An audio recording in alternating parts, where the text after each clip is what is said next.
Hey guys, and welcome back to the JTO channel. And this is obviously a player ratings video. Just wasn't good enough today from the players today and the manager as well. Do you know what? Let's just get straight into it. Like, comment, subscribe, do all that stuff. And I'm gonna start off with the manager today and Thomas Tuchel. I'm gonna give Thomas Tuchel a 6 today, or maybe a 5. I don't know yet. Picking one of the two. But the reason why I'm giving him this is because I thought, okay, cool, you did the 3-5-2, but tactically today, where was the attacking game plan? And I think that's my main problem. I did not see no link-up play between the midfield and the attack. I'm sorry, the wing-backs struggled, and maybe that's due to the manager and the um the players themselves, because with that, we sort of had to rely on our wing-backs with their pace in behind and their crosses into the box today, because we didn't have the tens in between the lines. And the way we beat City 3 times in a row was due to them struggling to deal with our front three when we had the two tens and the two midfielders, in which then it would occupy the midfield area and possibly give space for the wing backs to do their thing out wide. Now, if you're going to play a formation like this, you probably need your wing backs to have a bit of pace. Look, Reece James made sense, but he got injured, and I'm hoping he's fine. But Marcos Alonso showed some of his weaknesses there, like his pace wasn't good, and on the ball he just wasn't good enough. But I feel like Tuchel did not sort that out quickly enough. I thought it took way too long to bring on Ruben Loftus-Cheek. I think he took way too long to play the 3-4-3, because we actually started looking a little bit better from when we started playing that. We were at home and you played a defensive approach. Like that game, yeah, reminded me of Conte 17-18, when Man City actually came to Stamford Bridge and won 1-0. And we played a midfield of Kante, Bakayoko, and Cesc Fabregas. And we played Morata and Hazard up top together. Today, where was the attacking game plan? Where was we going to catch City out on the break? Where did you want us to play? I don't get it. I didn't see it today. And until Havertz came on, he gave us an outlet. So did Ruben. Out wide for them to make runs in behind, to give space to the wing back to possibly cross a ball. That's when Man City were a bit troubled. Tuchel made life easy for Pep today. They didn't have to do much. They were really up against Lukaku and Timo, and that was fine for them, because they had Ruben Diaz and Laporte and Rodri in front of them, protecting them. I didn't see a link up, so Tuchel for me gets a 5 for today actually. So because the attacking game plan was shocking, and he should have brought on Ruben earlier, and he should have changed the formation to 3-4-3 a lot earlier at half time. He took way too long. He waited for us to go 1-0 down to do that. Shocking. I hope he doesn't do that again, but that's probably one of the only times I've criticised Tuchel, and it's probably the first time he's been outclassed. But yeah, is what it is. Move on now to the back three. Starting off with Antonio Rudiger. I thought Rudiger was decent today. He kept on finding Azpilicueta down that right hand side every single time, but due to Azpilicueta's probably dribbling ability and his pace, he was never gonna get past Cancelo. The few times Rudiger defensively had to deal with the player, he did. There was probably only one time he didn't, and he got a yellow card for it. Like I said, on the ball he was good defensively, especially in that first half. Very, very good, protecting Alonso a lot, and dealt with Jesus down that right hand side. I thought he could have done better for the goal though, and gotten tighter to Gabriel Jesus, just as other players probably should have as well. So yeah, but Rudiger, I'm gonna give him a 7 for today. We move on to Andreas Christensen, gets a 6. He was getting destroyed. When he moved over at right centre back, he was getting destroyed alongside Azpilicueta. Like Grealish, De Bruyne, Cancelo run ragged. Every time they created chances, it literally came from that side every single time, bro. I thought as the middle centre back before Tiago Silva came on, I thought he was actually good. And I thought he dealt with his positioning was good. Aerially, I think he was doing well. He got tight to De Bruyne every time he picked up those little pockets near to him. But that second half was shocking from him, in my opinion. He gets a 6. Move on to Azpilicueta. Right centre back, he was doing a good job of Grealish. And the second he moved to right wing back, Grealish was just... Wow, he enjoyed himself, Grealish. Let me just put it like that. Like, Grealish done a job on him. I can't lie to you. And it wasn't the typical 7 or 8 that Aspie always gives in big games, but, you know, it was just one bad game from him, and I'm not going to overreact in terms of him. I'm not worried about him. But as a right wing back, he just doesn't have enough for me. He doesn't have the pace or the consistent quality of crosses into the box that Reece James has. Do you understand what I'm saying? being able to go on and probably take on Cancelo one-on-one. He just doesn't have that ability as a right wing back. And I can see why someone like Hakimi or Adama Traore would have been wanted by Tuchel this summer, because of just who is there really to do the role that Reece James can do if Reece James isn't available. Hudson-Odoi doesn't do it as well, and he's not even a wing back anyway. And Azpilicueta, yeah, he could be there for defensive reassurances, but going forward, he's not the best either. Do you understand? So yeah, Azpilicueta, I'll give him a 6 for today. We move on to Marcos Alonso. Didn't do enough for me today. His pace just, for me, didn't challenge Walker. It was too easy for Walker today. You know, Chilwell was at times running ragged around Walker in the Champions League final. And today I think maybe could have been an opportunity for Chilwell, in hindsight of the game, to really, show his qualities and why he was so good in that final. Defensively, he was so solid.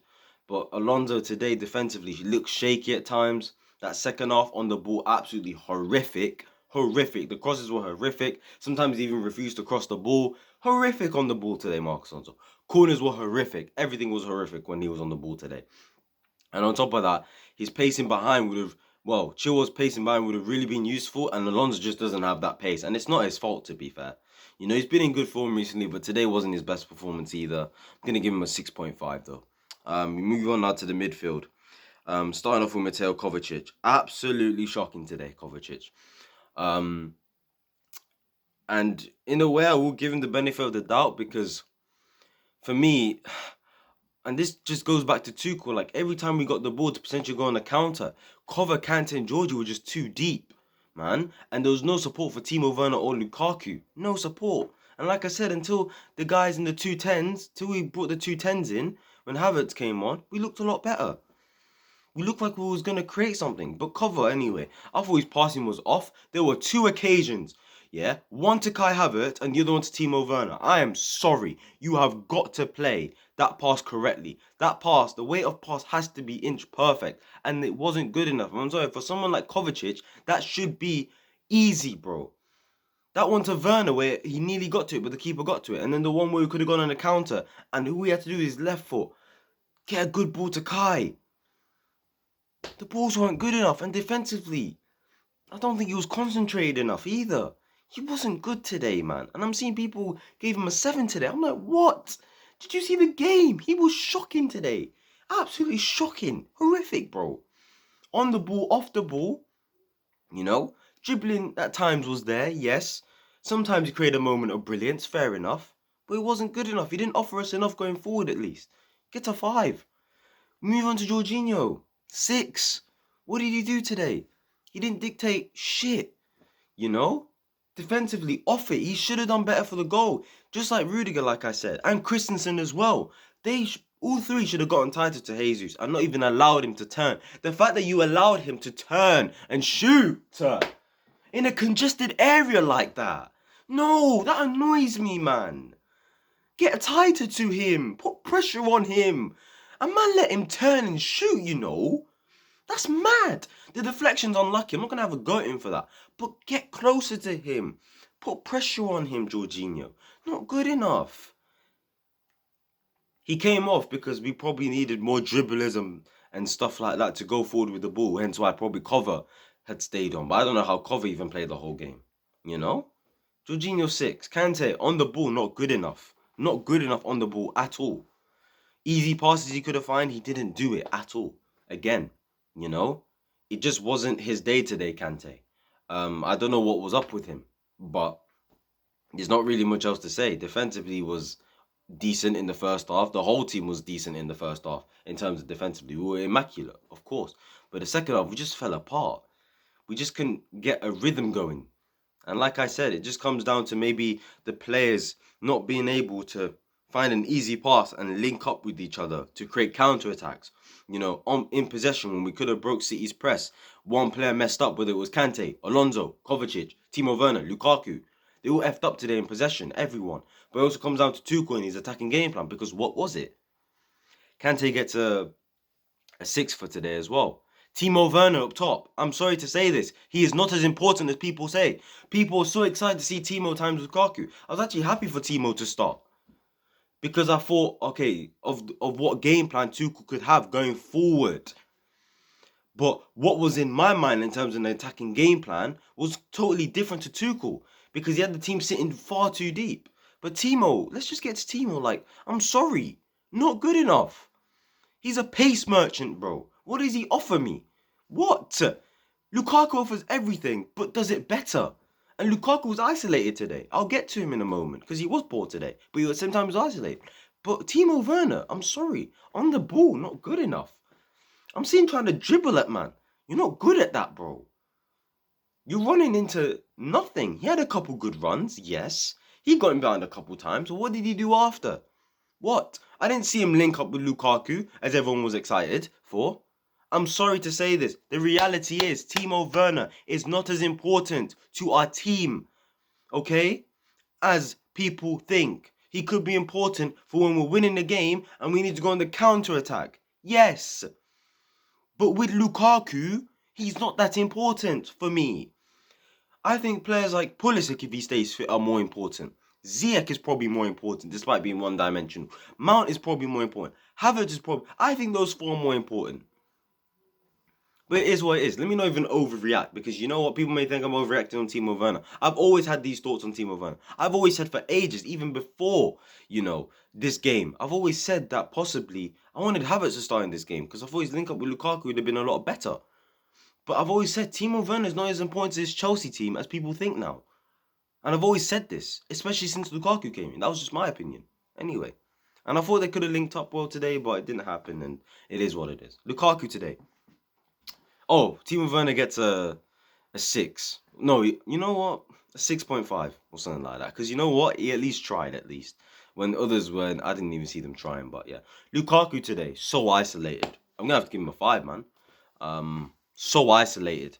No, actually, I'm going to give him a 6 because every time he got on the ball, maybe other than 1 or 2 occasions, he actually did something productive with it. He was holding off Laporte at times, and bodied him. Laporte had to foul him. The same with Ruben Diaz, The crosses from Marcos Alonso and Azpilicueta, to be fair, weren't good enough for him, What was the plan to get the ball to him anyway? There wasn't a plan for me. I just don't know what the plan was. He didn't link up with Timo Werner very well either. Those two just didn't work today. I don't know. And maybe on another day, maybe if we play a 3-4-3 with maybe Havertz, Lukaku, and Timo Werner, maybe the story's a lot different. It probably is, yes. But in my opinion, Lukaku was isolated, but he did show glimpses of, his best qualities, like holding off the ball. But when he held up the ball, who was there for him to lay it off to? Only a couple times. Yeah, he may have done it once to Kovacic or Kai Havertz or something like that. Ridiculous, man, but... is what it is, man. Lukaku gets a 6. I've already rated Thomas 2. Let's get to the subs real quick. Tiago Silva gets an 8. He was so good when he came on. Even though our defense was absolutely a calamitous and falling apart in the second half, he's still done well to contain it. He denied a couple goals as well, to be fair to him. When Man City were in 2v2 situations, Tiago Silva handled it. When Man City should have scored an open goal, Tiago Silva cleared it off the line. So fair play to him, gets an 8 for me today. Ruben Loftus-Cheek, good today. I liked his performance, liked his cameo. I think he should have come on earlier. I really liked his cameo. I thought at half time he was someone I suggested potentially. In my mind, I was thinking maybe Ruben should come on for Kovacic because he'll give us the 3-5-2, but he'll also give us the 3-4-3 because he can play in between those lines as the 10s potentially. That's what I was thinking. But to be fair, he came on as the 6-6 with Kova. He was very direct on the ball with his dribbling. He protected the ball well. He passed it very well as well. And it was a good cameo. And I'm sorry, you know what, yeah? He's definitely ahead of the likes of Saul and, still not ahead of Kova, Giorgio, Kante because they've still all been good. I'm not going to let this one game make me think, oh, Kovacic is now, not the third choice or anything like that. That's just ridiculous, do you know what I mean? So, yeah, guys, Ruben was really good today when he came on and one of our best players for me in the whole game.